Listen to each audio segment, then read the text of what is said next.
So welcome. And first, let me introduce myself for anyone here or listening later who might not know me. I'm Sara Arnold, and I'm the publisher and editor of June Road Press. I'm based in Pennsylvania, outside Philadelphia, which means that the press is too. It's a very tiny operation, now in its fourth year. And it's a great honor for me to be able to do this, to publish these beautiful books. And I hope that's evident in the sense of community that you'll witness tonight and in the books themselves. The press publishes just 2 books a year in the fall, and they're all first or second books by women, and they're all full-length poetry collections. Now, that may not always be the case, but it's felt very right for the press's first chapter. And I think of that as the first 5 seasons, so the first 10 books. And we'll be there next year. So that's what will continue for one more cycle, and then we'll see what's next. But as of this week, we are on book 8, and we're here to celebrate the completion of our fourth 2-book season. And in September, we released Songs for the Landbound by Violeta Garcia-Mendoza, who's here with us tonight. And we'll get a taste of her book too. And on Tuesday, we released Certain Shelter by Abbie Kiefer. And they're both debut books, and they're both stunning. And I know, coming from the publisher, that's kind of like saying, my kids are the cutest, or they did the best at the piano recital, but I can say this with as much objectivity as I can muster. These books are works of art. Each one that the press has put out so far taps into a shared humanity and deeper ways of making meaning and connecting that I think we could all use right now. And these are the kinds of books I want to keep making, that I want to be publishing. I want someone to pick up these books in 10, 20 years and be just as moved by them. And that idea of reaching through time gets at something fundamental to the book we're here to talk about tonight. Abbie Kiefer's Certain Shelter is all about layers of history, the ache and power of time, the question of what lasts. And this book is an absolutely brilliant study of loss, but it moves beyond that to consider how to find solace, where to find shelter in relation to loss and change. What shelter even means. Is it home? Is it a sense of stability or familiarity or comfort or belonging? Is it a place or a container or even a person where you can put down what you're carrying, where you can rest, maybe from anxiety or vigilance or grief, at least for a time? And I wanted Abbie to give us a taste of her book by reading a poem from it that gets at that idea to start us off. And then I thought we'd have some of the other press poets that are here with us tonight jump in and read us some other poems that deal with the theme of shelter before we dig deeper into Abbie's book. So with that, let me briefly introduce Abbie, the newest addition to our press family here. And we really do have a wonderfully supportive little community of poets that I'm honored to now consider my friends. And Abbie is, like each of the other authors you'll meet tonight, both a brilliant poet and a remarkably kind and wise human. And each of them has taught me so much. I've really loved working with Abbie. Together we squint at every comma, like really give it some side eye. And she is one of the sharpest people that I have come across. And like, I'm a copy editor. That's my day job. I've been a copy editor for like 15 years, and Abbie regularly catches things that I miss. Like, it's humbling, like in a good way. And she's also deceptively witty. You'll encounter this in her book if you read the whole thing through. There are these moments of levity that almost sneak up on you and perfectly balance the difficulty of what she's grappling with. And she makes it seem easy and natural. So it's not surprising that in her day job, she's a copywriter. And her ear for voice and how every detail and little choice matters to a piece is just impeccable. Like, nothing is wasted or misplaced. And I guarantee you that she'll have other brilliant books after this one, and I'm going to devour everything she writes. So keep an eye on Abbie. She's based in New Hampshire now, but her book is focused on a small town in Maine, and it has a very strong sense of place. And the depth and authenticity of that New England voice and sensibility is also something that drew me to this collection right away as a former New Englander, but also just generally. And for all that, there's such a universality to it. I mean, she's tapped into something that will resonate no matter who you are and what places and histories of your own you carry with you. So, Abbie, with that, will you read us an initial poem to get at this idea of shelter, and then we'll explore that idea a little bit more. Yeah, To, absolutely. mm, That's a like very kind introduction. So thank you. Thanks for everyone who's here tonight. It's really it's just heartwarming to see, see people I know, people I don't know, and all of you chose to spend an hour with us. So I appreciate that. I appreciate everyone who is part of making this book, Sarah and the press for selecting and publishing it, and then the community of writers that I have that have been part of this, because I don't think poetry gets made just by one person. It's a community effort at its best, I think. So thank you all for being here. This poem I'm going to read is called "I've Learned to Accept," and the title leads into the first line of the poem. I've learned to accept the warmed blanket I'm offered as I wait my turn. I used to always say no. New England austerity, aversion to fuss. I'd wear it only briefly, and I've come to understand cold isn't the uneasiest portion, though I'm also unlearning burden as virtue. So I cloak the blanket over the gown that wraps a sure slash above my left breast.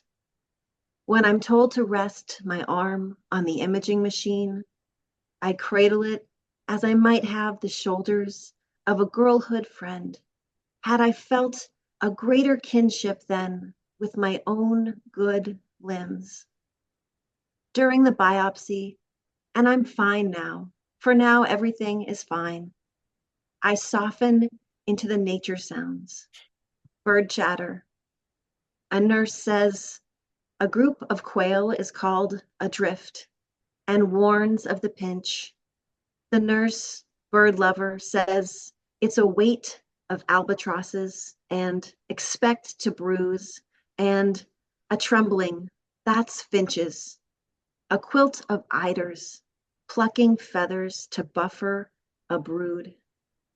I propose my own, an austerity of sparrows, nesting in exhaust vents, roof rafters, the hard hollow of a stoplight, and staying only for a season, each necessary shelter meant to be left. I love that one. And I think that sets us up nicely. Abbie and I invited the other press poets to bring a poem of their own or someone else's, if they wanted to, that they thought address the idea of shelter in an interesting way. So we'll hear from each of them again later, briefly, to give you a taste of their books and their own poetry. But for now, I wanted to open it up to them. So if anyone wants to jump in and read a shelter poem, um, maybe we'll just go with whoever wants to start. I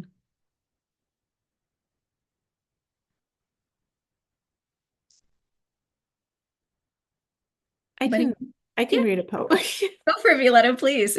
Okay. So I will read my poem Blank Canvas, which I always think of as being there are a lot of different kinds of shelter in my book, but the shelter that we build out of imagination and creativity. Blank canvas. Think of language as some romance with the unreliable, a rabbit hole down the time-lapsed night inside of you. The muse comes or doesn't through the gods you keep close. Children, iPhone, birdsong, water. It's not enough to stare off, practice gratitude. More than once, a poem has saved your life, and so some sense of life debt haunts you. Maybe the universe exists to be contained, continued in these forms and spirals. So, what if you confuse arrivals and departures? You keep your note and map apps open to remind you where you are here, midlife, midnight, suburbs, Anthropocene replete with crisis forecasts and color coded calendars. Maybe poems are just complications, and yet you can't resist a little still life lit with grief and wonder.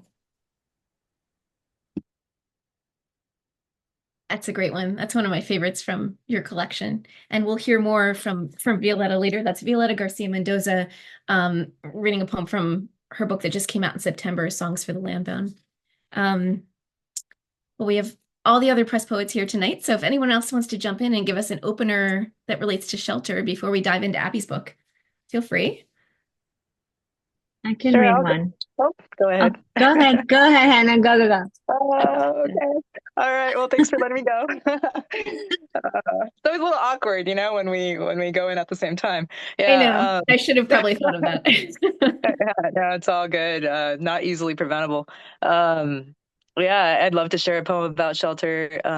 For 4 years, I lived unsheltered. I was houseless, but not homeless. But I did get the experience of being exposed to the elements in a really extreme way. And there's a way that that becomes its own shelter. So this poem is by Anders Carlson Lee, who's a friend of mine. He lives in LA and he teaches poetry.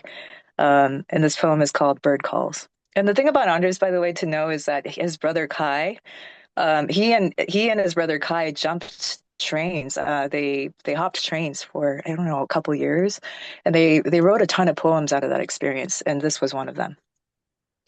Bird calls. I crept around the dark train yard while my brother watched for bulls. 2 days deep into the Badlands and all of our water gone. We had a bird call for if you saw something, and another for if you heard something.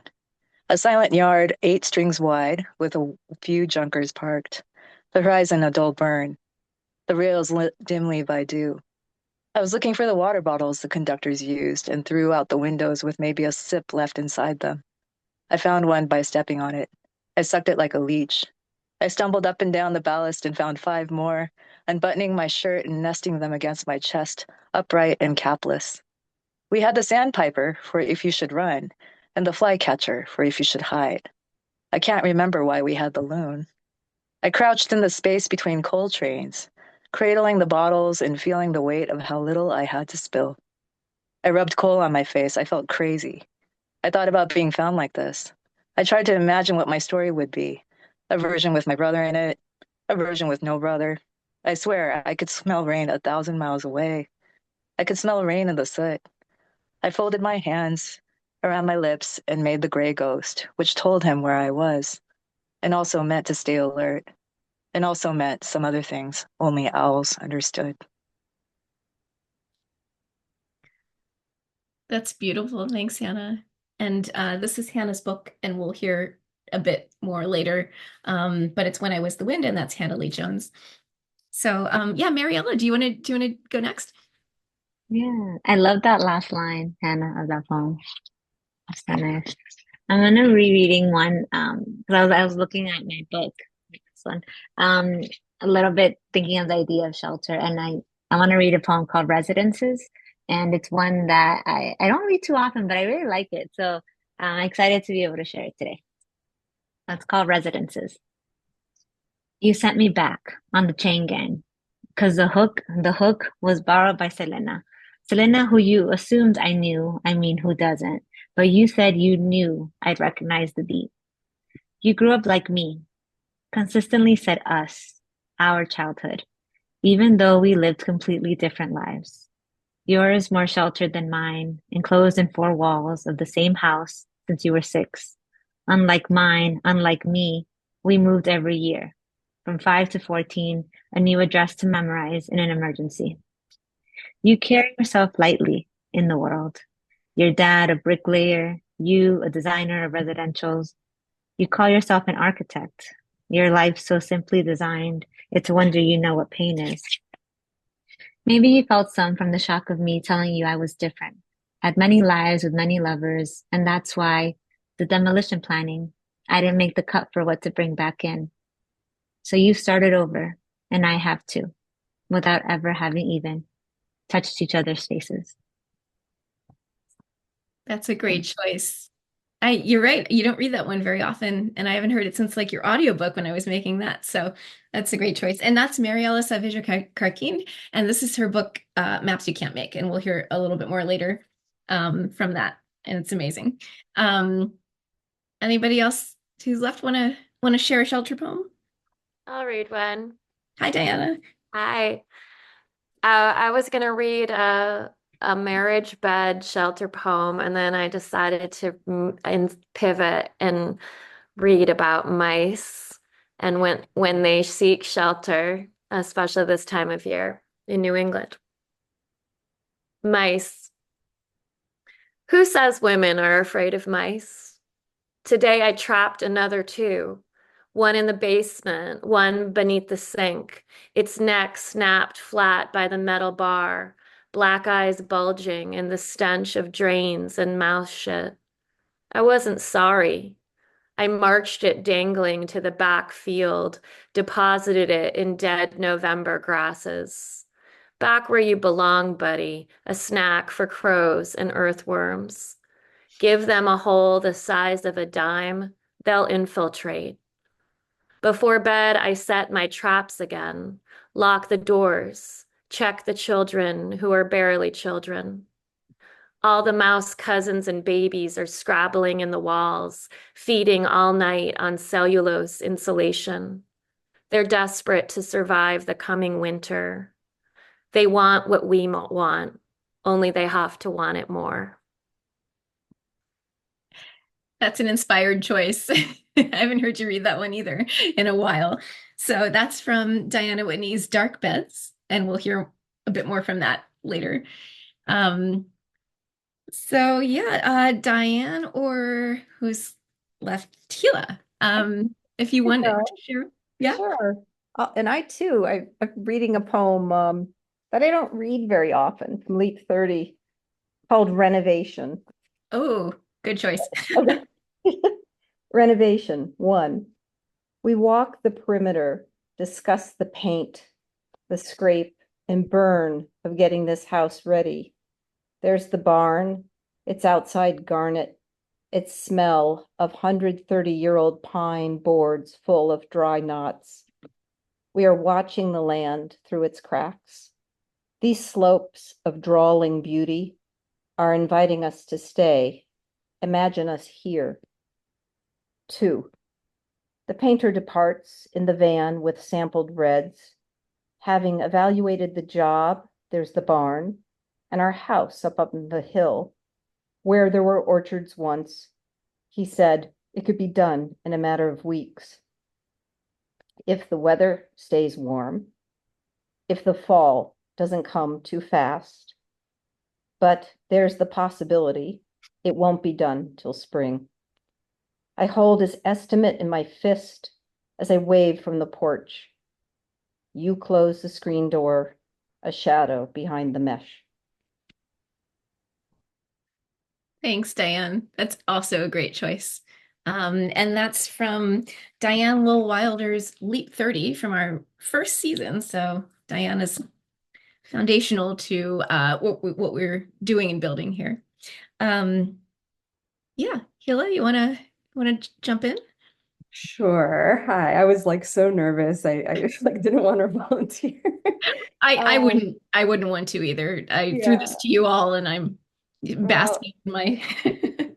I chose two very short poems, not by myself, and I'm just um so I just wanted to say I'm Israeli American. I have family in Israel.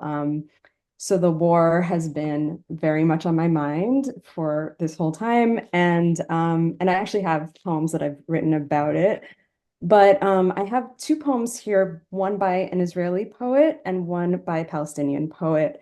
And it just turned out, I found them a few months ago, and holding these two poems side by side, and they're both about shelter and home, has given me a sense of imagining some sort of sense of shelter and safety for everyone on the land and everyone who is suffering right now. And so I really, I hold these poems as a place, for all of us to imagine the shelter and peace for everyone. So the first one is by the Israeli poet Agi Mishol, and it's translated by Barbara Mann, and it's actually called Shelter. And the original Hebrew word in the title of the poem is actually mamad, which means bomb shelter specifically. So it was an interesting choice of translation. One day maybe we can ask the translator how she chose that. And this was written in November 2023, so it was, pretty fresh. Shelter. Now that death creeps all around and the pecans are bursting their shells, I hide within Hebrew. Nothing will befall me in innocent writing. Nothing will befall me if I am absorbed into the letters, if I don't go outside the line, shrunk to a small dot, stuffed inside an O, or into the belly of a C, a semicolon, dripping tears like a captive. Beloved, holy tongue, now that everything is in its own time, and everything now is horror, when the orchard stretches out and the earth is plowed, I do only what Rilke says, let beauty and terror happen to me without thinking that this is my end. So that was Shelter by Agi Mishol. And then the next one is called What is Home by Mossab Abu Toha, who's from Gaza. What is home? It is the shade of trees on my way to school before they were uprooted. It is my grandparents' black and white wedding photo before the walls crumbled. It is my uncle's prayer rug where dozens of ants slept on wintry nights before it was looted and put in a museum. It is the oven my mother used to bake bread and roast chicken before a bomb reduced our house to ashes. It is the cafe where I watched football matches and played. My child stops me. Can a four-letter word hold all of these? Thank you. Thank you for that. Important. And I think this idea of shelter really encompasses so much, and that we can bring into it from so many perspectives. So yeah, so we'll hear from Hila from her book There Are Still Woods later on, but that's Hila Ratzabi reading some poems for us under that umbrella of shelter in this really significant way. So with that before us, I want to turn the spotlight over to Abbie Kiefer more fully, so she can take us into her book, Certain Shelter, that just came out, and talk about the structure a bit and the three series that run through the collection that really make it unique, and read a selection of poems from it. And if you have questions for Abbie or for me or for any of the other poets here, or you want to share a poem of your own, or that you might have brought or have been thinking about that relates to this whole idea that we're talking about, hold on to those, and we'll have time for a conversation at the end. We'll wrap up around 9, and we can stick around. So Abbie, if you're up for it, Yeah. we've heard enough out of me. Would you take it away? Well, thanks again for everyone for being here. Sarah did a really lovely job, I think, describing what this book is about, because it's very difficult with a collection of poems to have a summary of it. It's harder, I think, than with a novel. But it's a book about grief.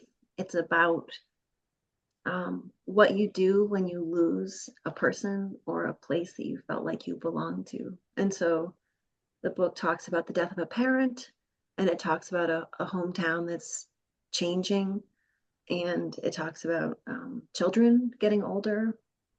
And so it's about those kinds of griefs, but it's also about how we make or find shelter for ourselves amid that loss, amid that change.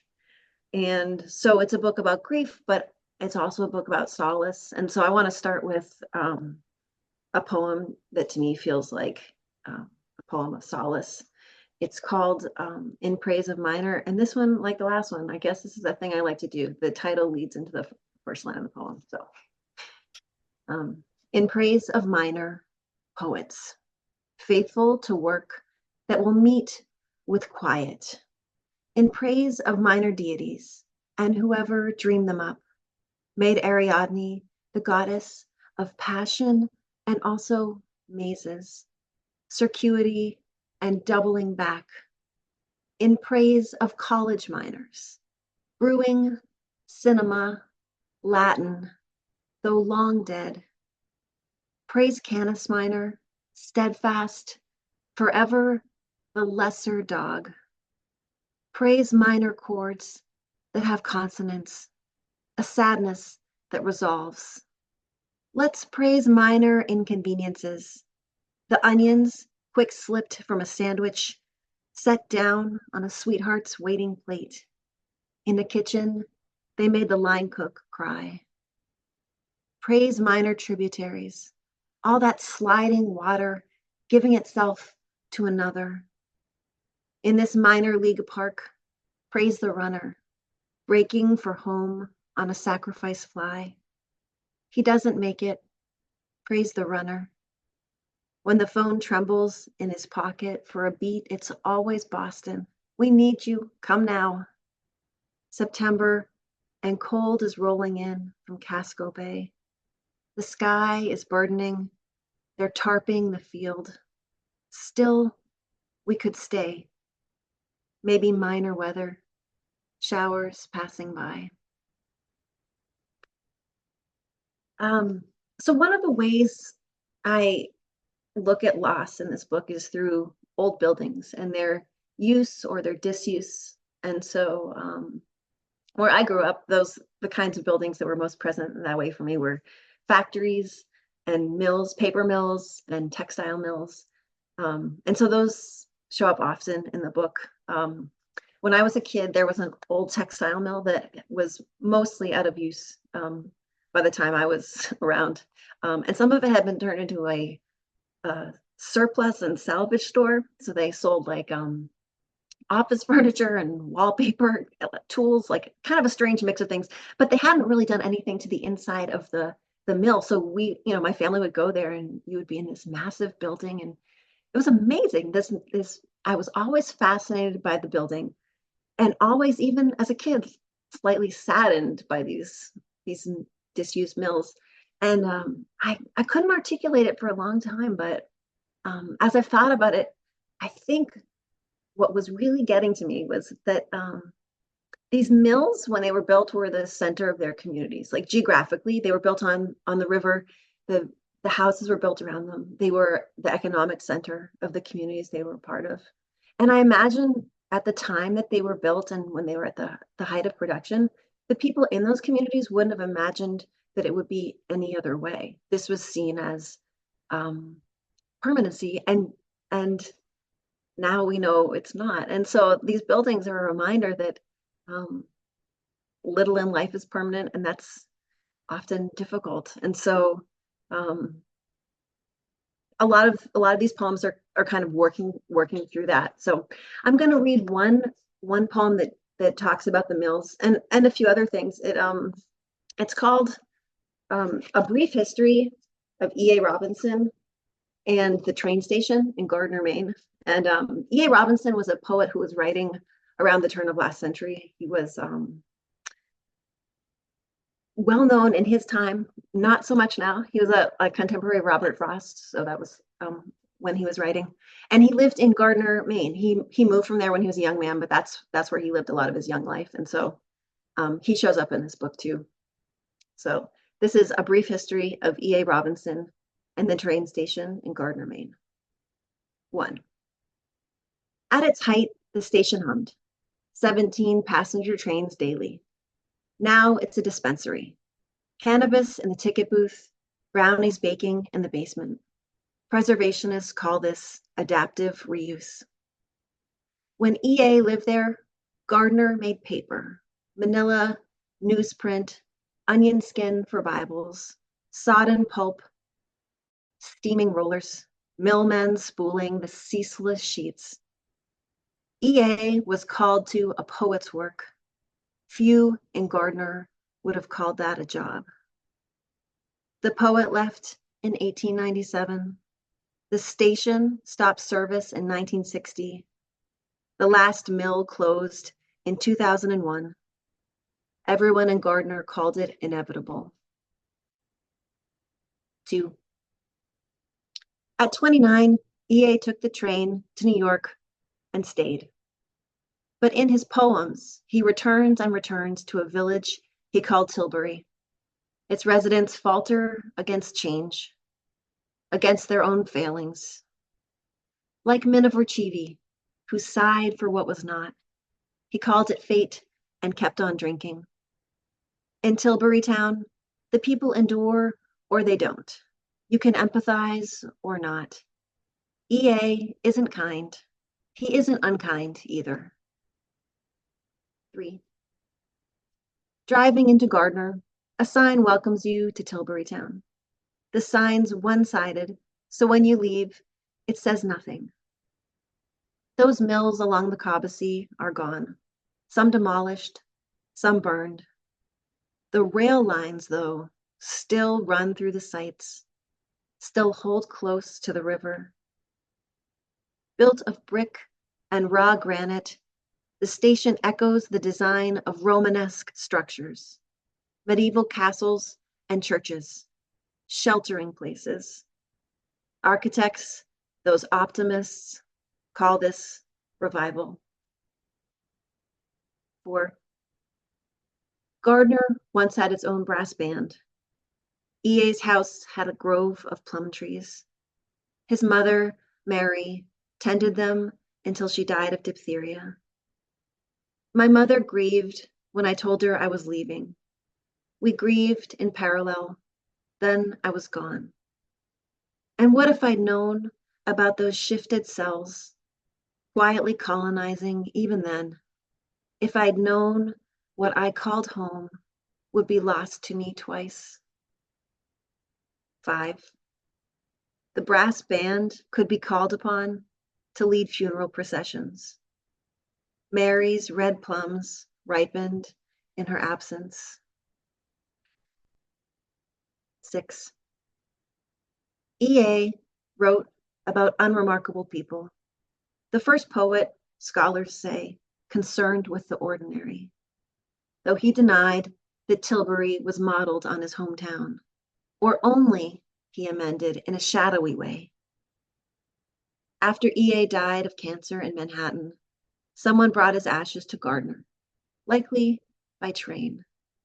The coupled cars steady swaying, wheels repeating against the rails. The conductor calling out the name of each station, each village, so you always knew where you were, how far you were from home. So that poem was one of a series that I wrote that they're called I call them the brief history poems. They're all a brief history of something, and they're all a blend of a small historical fact with personal experience, and they look at how our understanding of our collective history influences our personal experience in the world.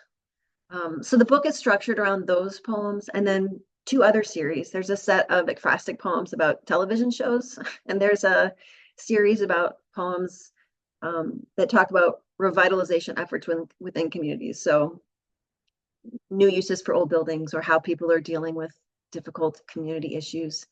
And someone asked me why so many series, because I counted them. There's 25 poems that are within these 3 series. It is a lot.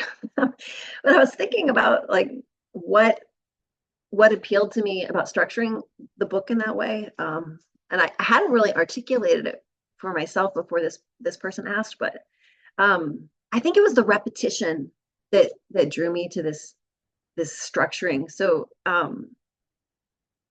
repetition is part of grief. I find with grief, you deal with it and you think you've handled it and it comes back, and you deal with it and you think you've handled it and it comes back. And so there is like a cyclical nature to grief that I think it was helpful for me to enact in the structuring of this book.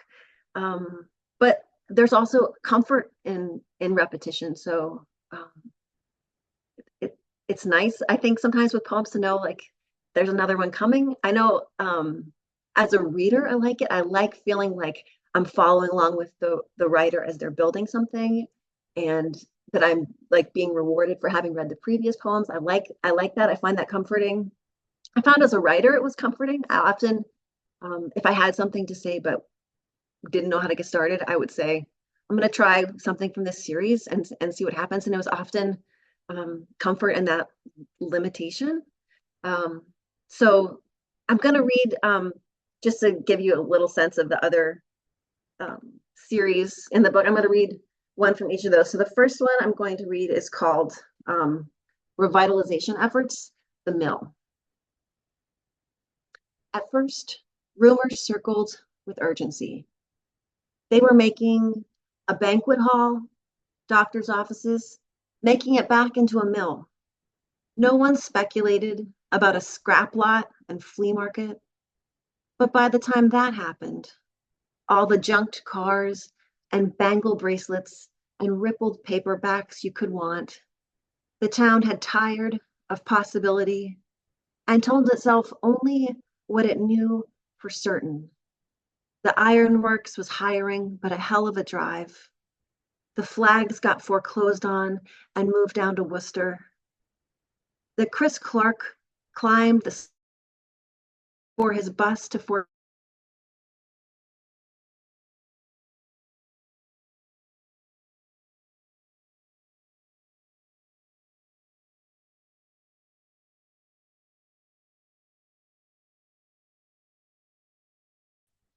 series of poems about TV shows. And this one is about The Wonder Years, which is a show about childhood nostalgia and the lessons we learned growing up. So on The Wonder Years, Wayne punches Kevin again and calls him a butthead. My mom sighs at the lack of kindness. Brother's angry, father stubbornly morose. Lonely neighbor Winnie and her war-dead brother, her parents dividing their grief in divorce. My mom only wanted zany family trouble. Sulky teen turned sheepdog. Parentless boy befriends chimp. Though even those old Disney plots could unsettle my sister. My mom reassured her with statements of fact. You'll never be an orphan. We'll never own a dog. So I think before I read this last poem, I'll just say a little bit about the book's title. The book that the title I submitted this book under wasn't quite working, and so Sara and I looked at lots and lots. We brainstormed pages and pages of options for titles, and it's really tricky. Like, it feels like there's a lot riding on the title of a book. You know, you want it to say so much, and you want it to be memorable, and it has to be something that can be easily spelled so people can look for it on the internet. And there's just like a lot to consider. But we just kept returning to this idea of shelter, because even though this is a book that is very much about grief, some of it is sad and hard. I wanted it also to be a book about solace and solace amid grief. And so I wanted the title to set the tone for that. And the modifier certain, I liked how it could work in a couple ways. So it could be certain as in sure, like a sure shelter, but it could also be certain as in particular.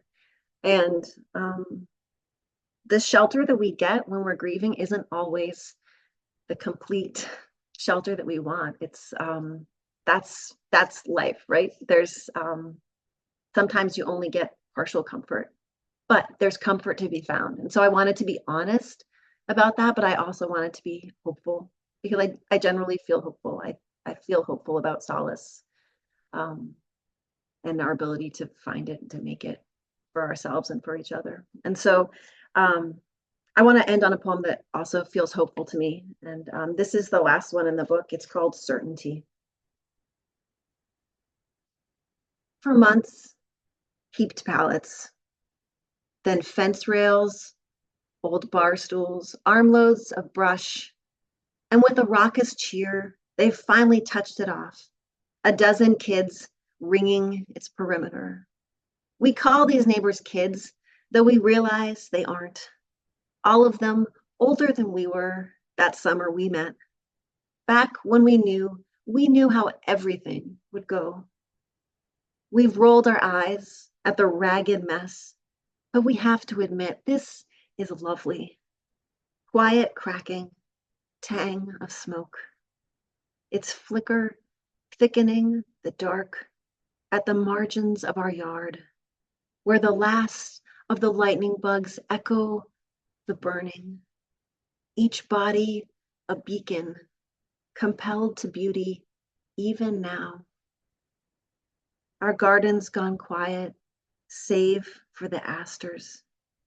Fringed faces so hopeful, I should have planted a field.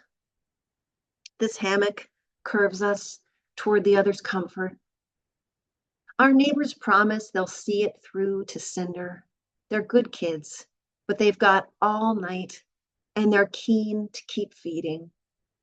Fallen tree limbs gathered and accepted with such hunger. We watch the branches go brilliant, take their sure chance to rebloom. Thank you everyone for listening. Sarah, I'm gonna turn it back over to you.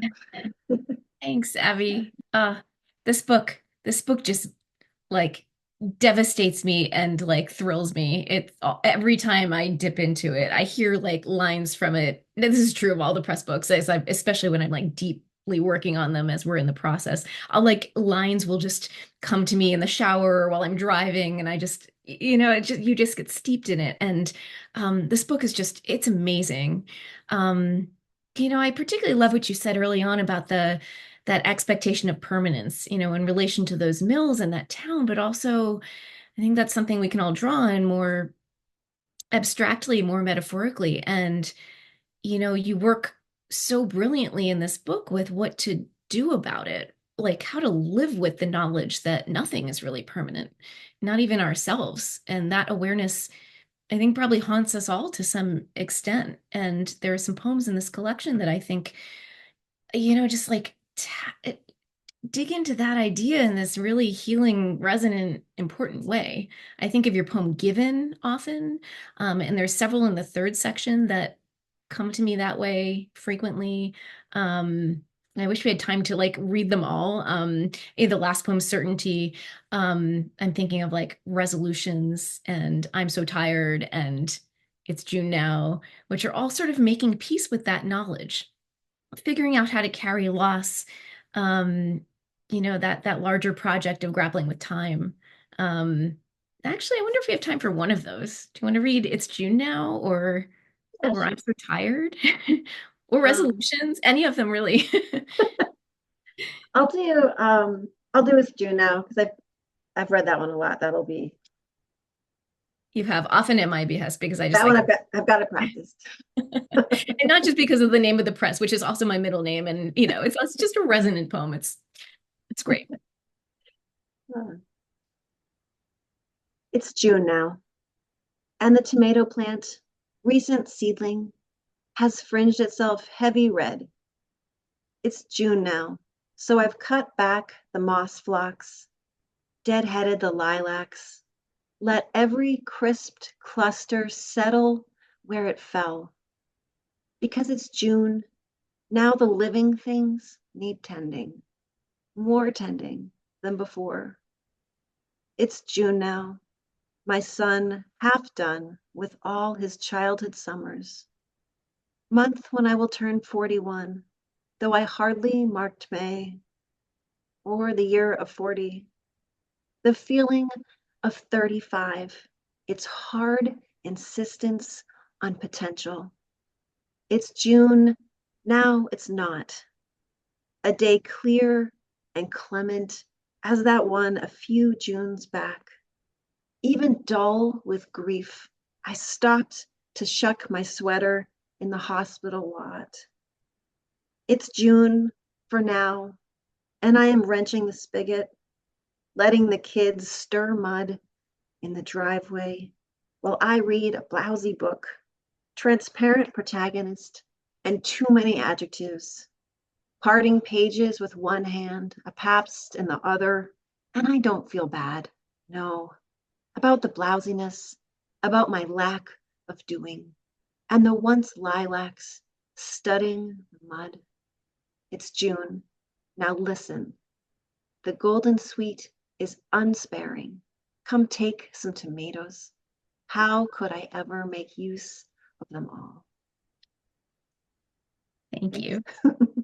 Maybe if we have extra time later, we can convince you to give us an encore and I'll make some more requests. I'm always out here in the audience being like, free bird, like, but I think I've made that joke before, but it's evergreen. But yeah, so what Abbie's doing in this book, I think that larger project is something that all of the other press books so far like take up in different ways. And, you know, they're all dealing with time and what lasts in particular. And I think that actually gets at something essential about making a book, why we're doing this. It makes that effort tangible, right? We're trying to express some of these very human ideas and experiences in a way that sticks and lasts. And I think that impulse to create and to share this kind of art in this almost timeless form is one that we all gravitate to, or at least all of us here, it's probably safe to say, because it's powerful, it's meaningful. There's nothing else quite like it. So yeah, thank you for that, Abbie. And I wish we had time for you to just read the whole book to us, but there is an audiobook. So if you want Abbie to read you her whole book, you can find it at the press website. And for everyone here, you can also use the promo code LISTEN in all caps, just the word listen. We'll put that in the chat. And that will take the price off of the audiobook in the press website. So if you want to listen to Abbie's book, go grab it. And that will also work for any of the other audiobooks from all the other authors that you'll hear from again in a few minutes. And they're all amazing. We made audiobooks for everything except the first season, the Diane. We might still go back and do that. And also there are ebooks in the press shop too. So that's all on the press website. And you can also use the promo code SHELTER until through the weekend for free shipping on any print books from the press website.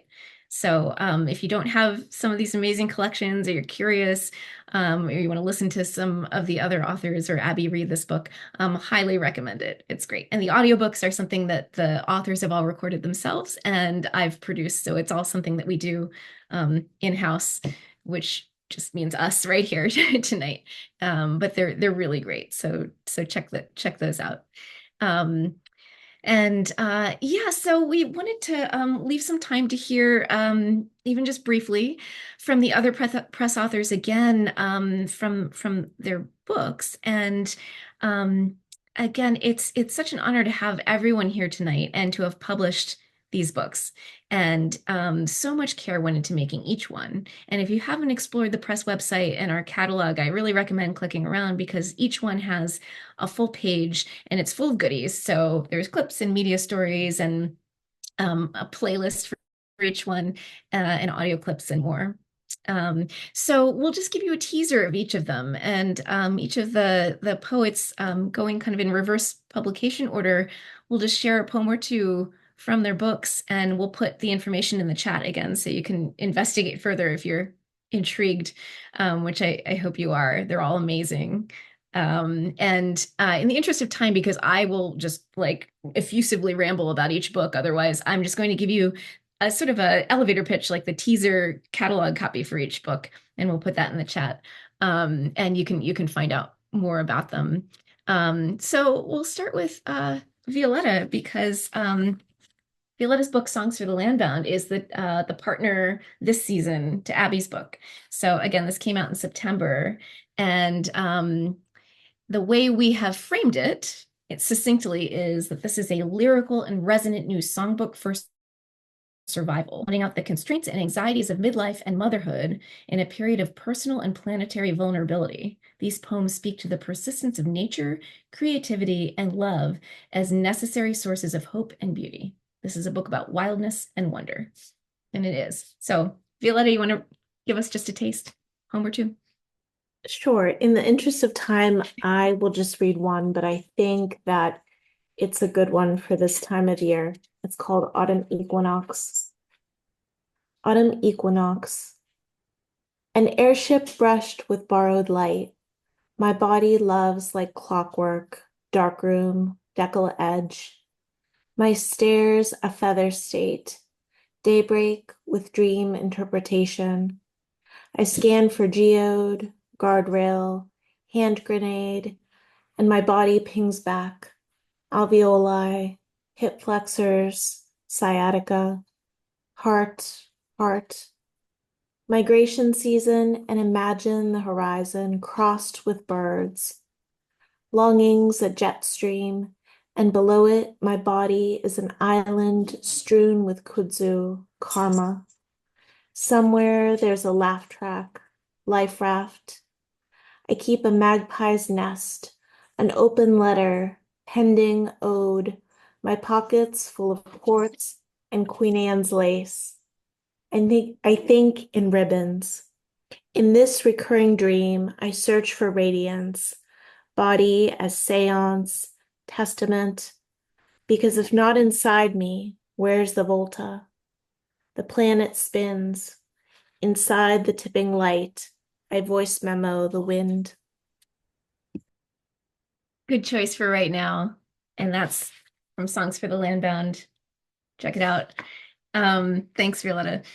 And then if we move back to last October, we have a very October wonderful book, Dark Beds. This is Diana Whitney, and this was the second finalist for the Poetry Society of Virginia's North American Poetry Book Award.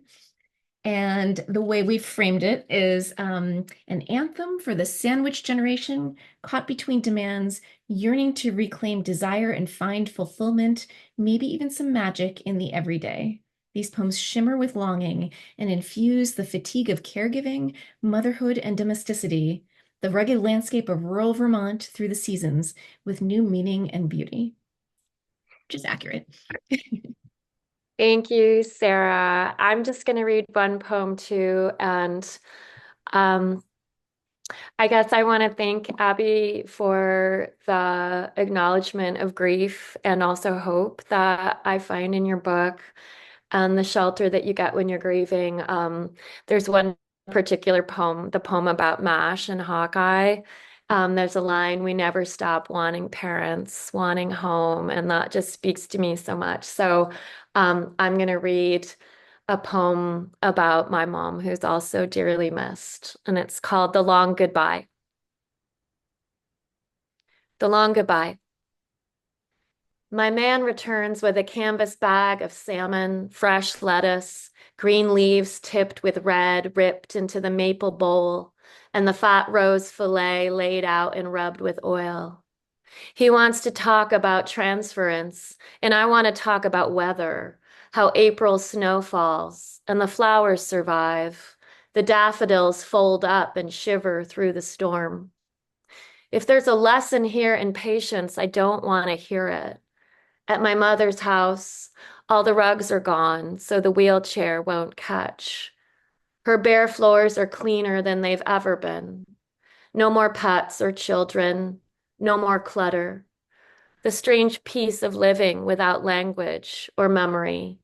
The house ticking as she nods in the recliner, parting her lips for the spoon of ice cream. Her legs are two sticks, crooked in loose leggings. And my girls shoot up to 5.5 feet. And my man sears the salmon, feeds the skin to the dog, serves the pink steaks with salad in the humming mess of our kitchen.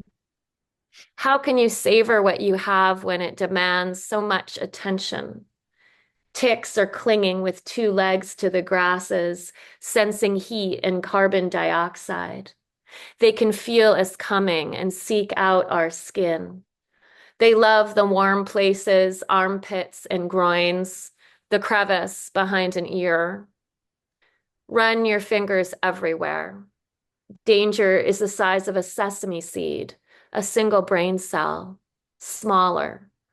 If I could, I'd make my mother walk and talk again. But what do I know of magic or redemption? Only the long goodbye.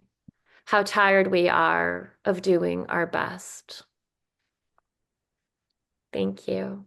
Thanks, Diana. That's one of my favorites too. That's another one that I get like lines from stuck in my head. So that's from Dark Beds, and it's incredible.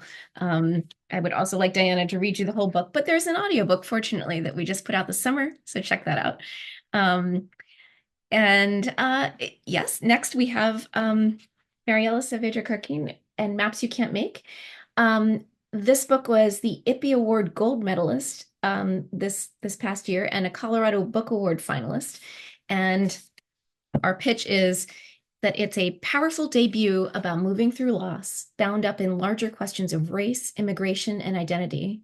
Mariella Saavedra Carquin draws on the vivid imagery of dreams and reimagined memory in this resonant exploration of trauma, the disorientation it generates, where it resides, and how to carry it.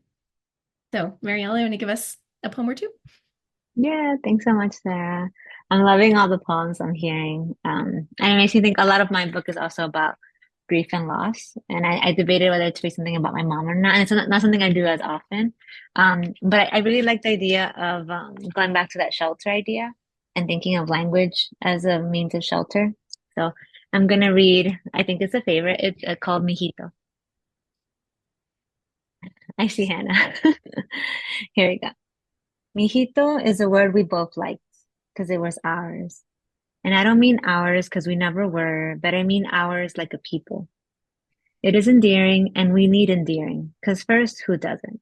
But we do specifically need softness where anger stiffens our necks, a constant crack on our left side whenever we turn to look, because we can't figure out how we got here, how we owe this much, how we need a lawyer for that, how our parents don't have enough, how ICE cages children, why sometimes I curl on the couch and grieve, lost loves that never were, and opportunities we didn't take, because grief and loss are a state we live in. And when they overtake us, I sometimes want to say, let them take us. Now I know us is not really us because we never were, but I mean us as a people, because we both know how many mommy words we need when things don't go our way, when that knot in our shoulder tightens. I say us because I was used to feeling things alone. And when you said, I like the word mijito, and I said, me too, we became more us, finally seeing ourselves in each other. Thank you. That's a great choice too. I love that one. And I've been thinking a lot about Mariella's book and Diana's book in particular in relation to Abbie's, because all three of them are dealing with the loss of a parent, a mother, and in different but overlapping ways. And they're really, putting them in conversation with each other is really an interesting thing. And I really recommend checking all three of those out, all of them. I wish we had more time for each of these books, but we will. We will have another reading like this, hopefully like in the winter, ideally for the solstice like we did last year. So we'll hear more from these poets. But moving backwards, so again, this was our season last year, Mariella's and Diana's books.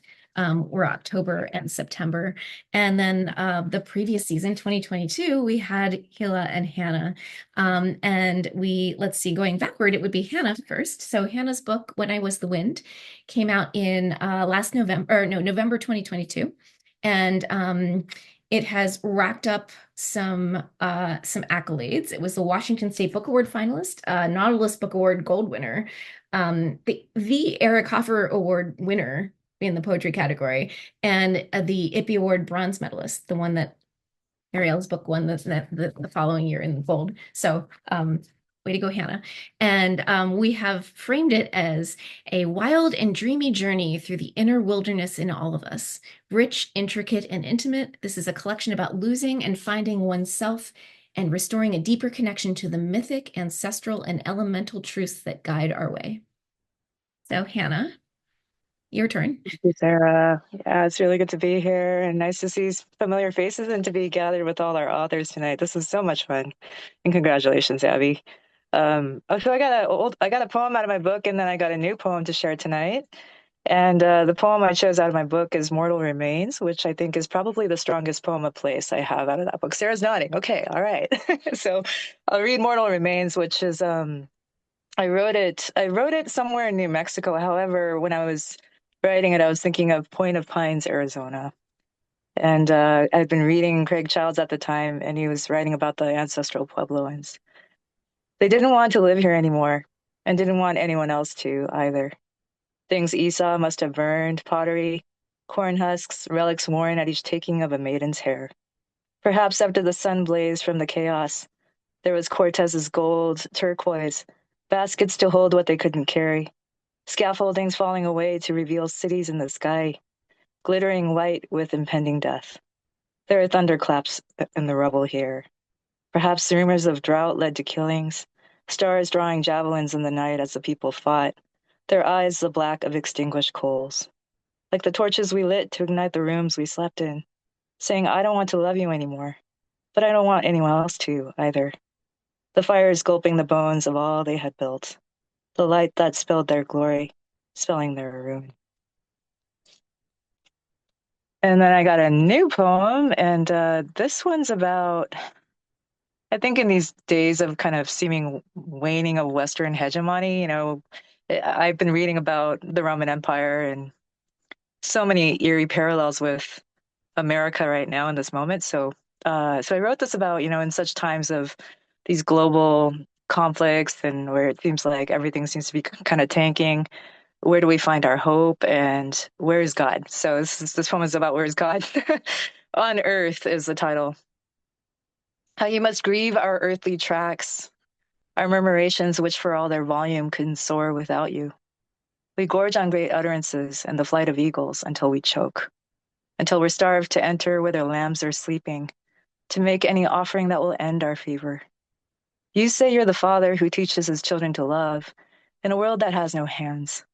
You say you're love, but these days you show your face so rarely, your movements entering only by the breaking in our hearts.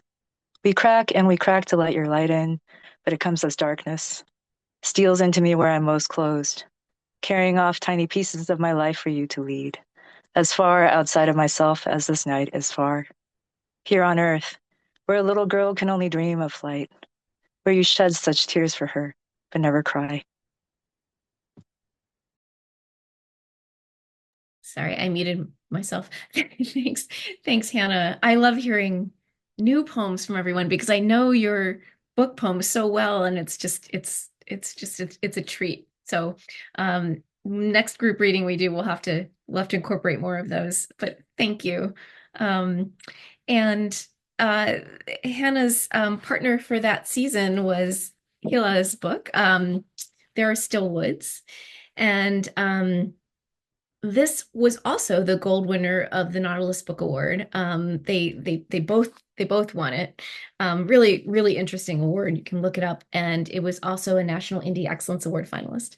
And we have our elevator pitch for this one is that it's an elegy to the earth and a call to action, a profound encounter with the real and potential losses of climate change, Hila Ratzabi's radiant eco-poetry looks through many lenses at our relationship to the natural world and the fragility and resilience of the planet. So, Nick, give us a poem or two, Hila. Yes. First of all, just I'm so happy to be amongst all of you. I feel like the press family is our own little shelter as well in this little Zoom room, and it's just so beautiful to be together, and I really appreciate every one of you. Since Hannah read, some God stuff, I'll read some God stuff too. Why not? So I'll read one from the book, and then I'll also read a new one. Prayer before turning on the news. I sit before the TV screen, remote control in hand. I want it to stay this way, this dark, quiet room without a world in it. This nothing, this sweet nothing. The fire truck toy on the shelf, look how it saves no one. In this room, there is nothing burning. Dear God, it is possible. You are the one with wings. Shelter us. Let something have been fixed today. The deal among the nations signed.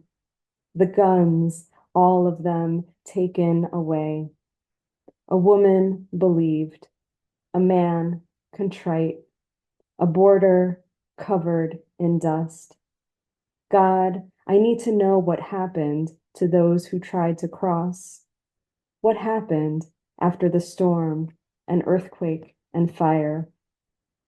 I can't be everywhere at once, but you can. How can I convince you we are worthy of miracles? How much longer can I delay the inevitable knowing, the daily ritual of witness? At least bear it with me, dear God. Come sit on the couch, put your feet up. I'm making tea. Tell me how this will end. Tell me if there is a chance.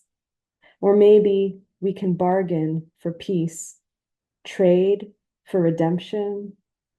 Give me something, anything, before I let the messengers into my room. I will not look away. Promise me you won't either.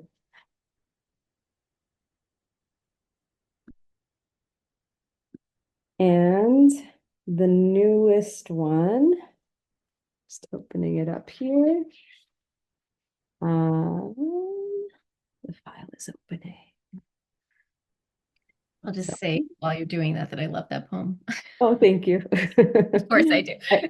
And sadly, still relevant. That's written a few years ago and still a relevant. number of yours in that vein are, yeah. Yeah. So this is the newest one. I've been putting dates on these just because they're so specific to these moments, in this past year. So this one is called Petition, May 1st, 2024. The birds sing like they've never heard of war. I sit among the sounds. Soil loosens the iris bulb, makes way for sharp leaves to accuse the sky of its bombs. I cultivate the garden, pull vines that choke the magnolia, but leave one spot by the side of the house where dandelions spread and bear yellow throats to the air. Whoever said silence is golden has not pressed their ear to the mulch and heard the roots creep, ground crack, yellow burst from green, has not heard buried prayers break through rough soil, begging the bees to come and drink. I can't speak for us all, I say to the wind, but that doesn't mean I can't speak at all. Though the birds are too busy too loud to listen. I will file my report, sign the petition written in the air. In this garden, there is room for us all. Oh, that's great. Gosh, I love hearing these new poems. Fantastic. I wish we had time for more. Next time we're digging into more. And I wanna make time for Diane from our first season. Leap 30 came out in 2021. I want to say it's 2021 at this point. And as you can tell from my rundown so far, all of these books, up to the current season, it's too early, have won or placed in awards at this point. So even our first season, this was the Eric Hoffer Award first runner-up and a National Indie Excellence Award finalist. And it is a visceral debut from the vantage point of midlife. At turns playful and profound, offbeat and inviting, Diane Lowell Wilder takes us on a candid personal history tour across the decades, gathering new agency and resilience along the way. So, Diane, you want to give us a quick Sure. taste? Yeah, thank you, Sarah. And I'll read a short one from Hopscotch, and then a newer poem that was published in Aji magazine. But first, I want to say, Abbie, like I love Certain Shelter. And at some point, we're going to have to talk about old stone buildings and what they mean to us in depth, because I have a series of poems which nobody wants to publish, but I love them, all about like 200-year-old buildings and stonemasons and all sorts of stuff set in southern Vermont. So we'll talk about that someday. Let's see here. Hopscotch. What are we if not entangled? What are we if not bound to one another, muscle to muscle, multi-legged, tied to specifics of the hours, boxed in by the joy of rushing to the sidewalk and joining in the game? And I had just opened this. I realized I think this might be about the Zoom room. Like it's about poetry or being together with writers and sharing your work. So you guys make me want to go play hopscotch all together, hop around. Forecast. I'll blow you away. That's what she said. Her pointer finger and thumb playfully gouging clouds, plucking cumulus like a dog gutting a stunned teddy bear. On our backs, lulled by the images she forms and tears, we share penumbras of expectancies, our chortles of joy as she reveals the peaks replaced by jolting surprise as they disappear. As her hand does its thing, cock, trigger, spring, midden, billow spread. Oh, it's a deer. She shoots again. Now a passage of sparrows, a swan boat, kegs of beer, a murmuration of Black Friday shoppers, conjured as our teacher parses sentences shimmering overhead. Wait, she cautions, look again. Barreling toward the ground, as inescapable as the fust of my sweating pits in the moldering troposphere, I watch what she has wrought upon us. Tumbling school buses, lunch boxes pouring out the windows, weeping sandwiches cascading. How did she make the clouds go square, make the children disappear? Thanks, Diane. I You're haven't welcome. read that yet. That's great. These are all amazing. Really, I love hearing the new poems. I love hearing the poems I know so well, read in your voices, and I just love that we're all able to gather this way. And I am aware it's like 9:15, so if anyone needs to hop off, I totally understand it, like we won't be offended. But if you'd like to stick around, we would be delighted to open up to questions and conversation. And if you have anything you want to hear from Abbie in particular, from any of the poets you've heard from tonight, from me. And if not, so feel free to unmute yourself, raise your hand, put a question in the chat.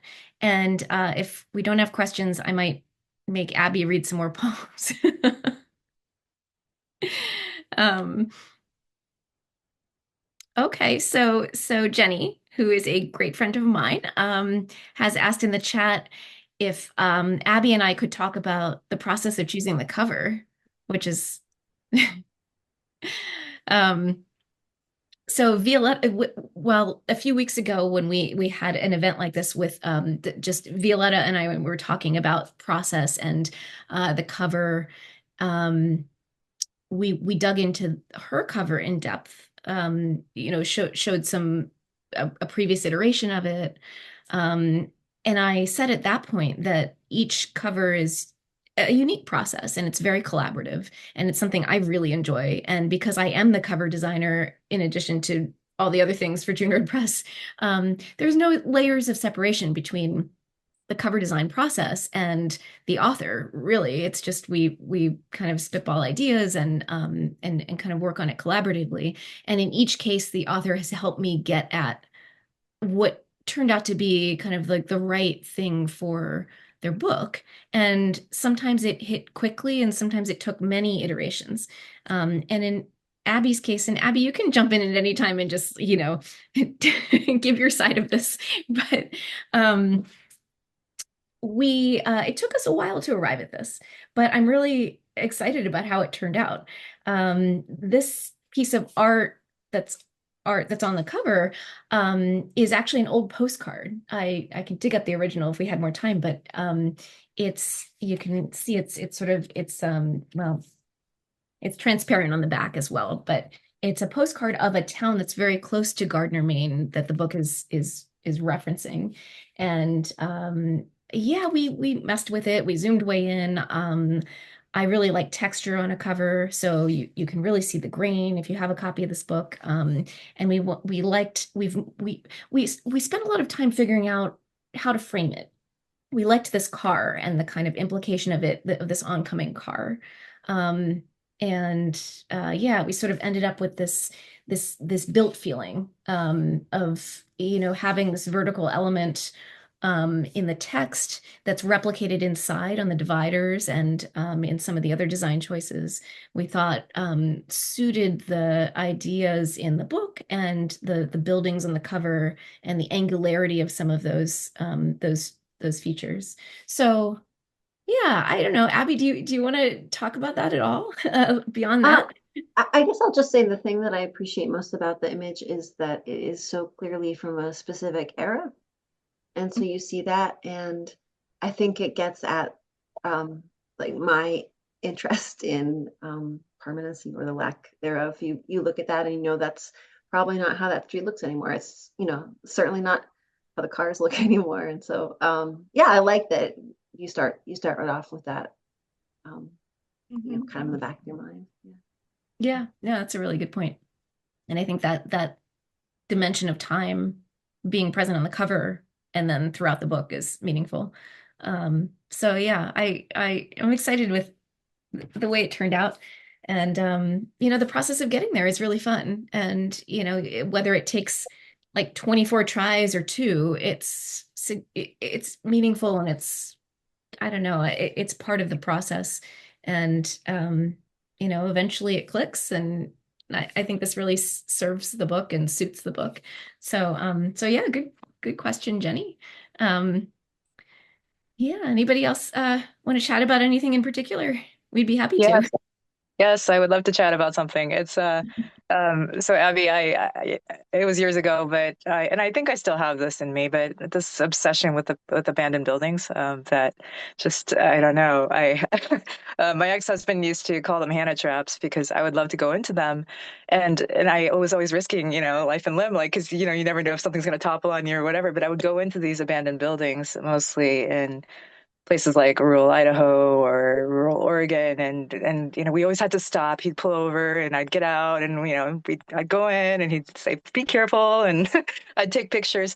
But we would theorize that like what had happened to that building. We would imagine, and sit in the car afterwards and just talk about like, okay, well, when these people boarded up this diner or whatever it was, with like the stuffing coming out of the seats in the diner, and the table still looks like somebody just wiped it off, right? Like, did they think that they would return? Did they say, oh, well, we'll be back next week, or did they board it up and leave forever, knowing that they were leaving forever? But that mystery was something that really just affected me a lot, and that it still affects me today. So I just wanted to share that because that's one thing I love about your collection, Abbie, is this imaginative wondering, right? About what these places must have held in terms of the stories that came through them and the people who live their lives there. So yeah.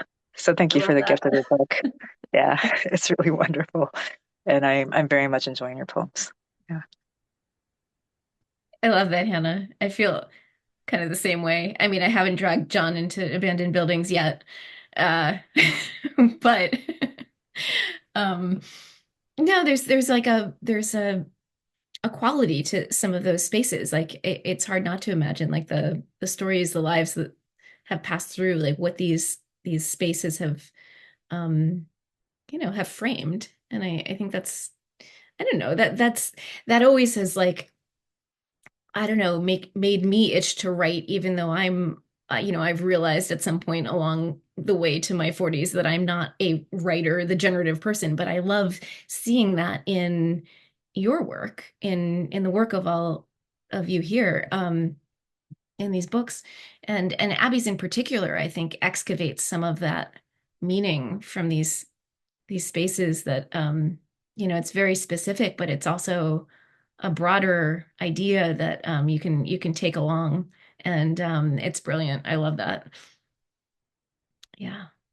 Anybody else want to talk about something in particular? I know we're down to a smaller group, but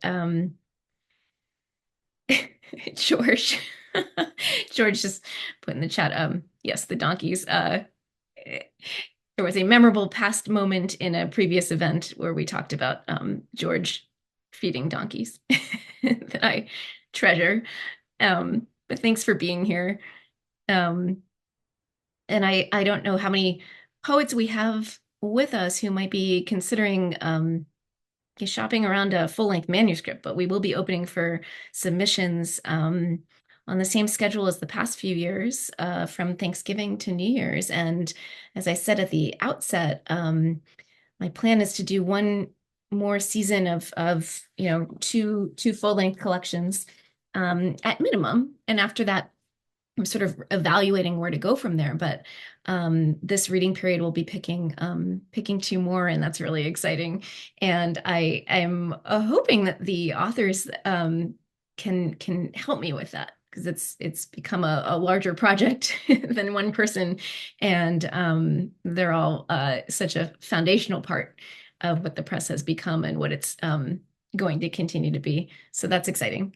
And if anybody will be at AWP in the spring, we officially have a table, not a numbered table yet, next week, but we'll definitely be there in Los Angeles in late March. So hope to see everyone there that I can.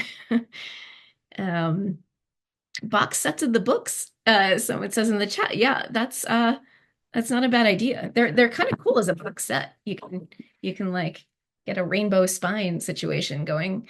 There's a yellow one too, so I'll consider that. Well, if we don't have any other questions or anything else anyone wants to stay and talk about, we can continue to chat. Or we can kind of close things down. But yeah, I'm thrilled that everyone could be here tonight, and I know several of the other authors have had to hop off, and I know it's kind of late, but we do hope to do this again, ideally at a calmer time. I know this is a lot. There's a lot going on, and it's just a busy time of year. So maybe in December again. The solstice was a nice time. We could do a holiday event, and then we can hear more from each of our poets. We've got 8 now, so it takes longer. Like, I want everyone to read all their books, but we don't have time for that. Well, I mean, I would stay for that, but it's a lot to sit through.